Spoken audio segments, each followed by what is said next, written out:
एक बार की बात है जब एक गांव में एक माया नाम की स्त्री रहती थी। उसका भरा पूरा परिवार, धन धन आने की कोई कमी नहीं थी।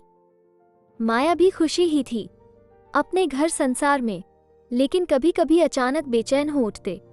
इसका कारण वो खुद भी नहीं जानती थी। पति उससे हमेशा पूछता था कि उसे क्या परेशानी है, पर वो इस बात का कोई उत्तर नहीं दे पाती।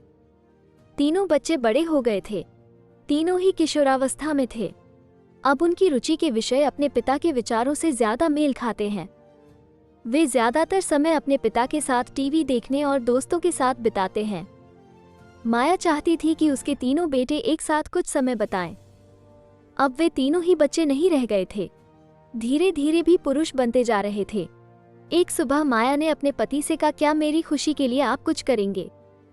पति ने कहा, हाँ क्यों नहीं।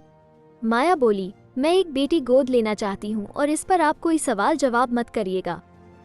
पति को माया की बात सुनकर आश्चर्य हुआ, पर उसने कुछ नहीं कहा।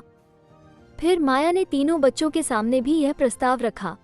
किसी ने कोई आपत्ति नहीं जताई, पर सबके मन में एक सवाल था, क्यों? जल्दी माया ने 1.5 महीने की एक प्यारी सी बच्ची अनाथ आश्रम से गोद ले ली। 3 बार मां बनने का सुख भोग लेने के बाद भी आज उसमें वात्सल्य की कोई कमी नहीं थी। बच्ची के आने की खुशी में माया और उसके पति ने एक समारोह का आयोजन किया। सब मेहमानों को संबोधित करते हुए माया बोली, मैं आज अपने परिवार और अपने समाज के मन में उठे क्यों का सवाल देना चाहती हूँ। मेरे ख्याल में हर घर में एक बेटी का होना बहुत ही आवश्यक है।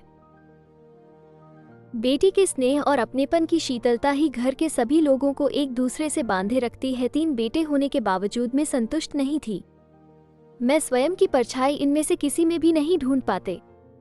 बेटी शक्ति है, सर्जन का स्रोत है। मुझे दुख ही नहीं, पीड़ा भी होती है जब मैं देखती हूँ कि किसी स्त्री ने अपने भ्रूण की हत्या बेटी होने के कारण कर दी। मैं समझती हूँ कि मेरे पति का वंश जरूर ये तीनों बेटे की बढ़ाएंगे, पर मेरे मातृत्व का वंश तो एक बेटी ही बढ़ा सकती है। दोस्तों, मैं आशा करता हूँ कि आप सभी को ये कहानी पसंद आई होगी, तो इसे अपने सभी दोस्तों के साथ शेयर करें और इस वीडियो को लाइक, कमेंट करें।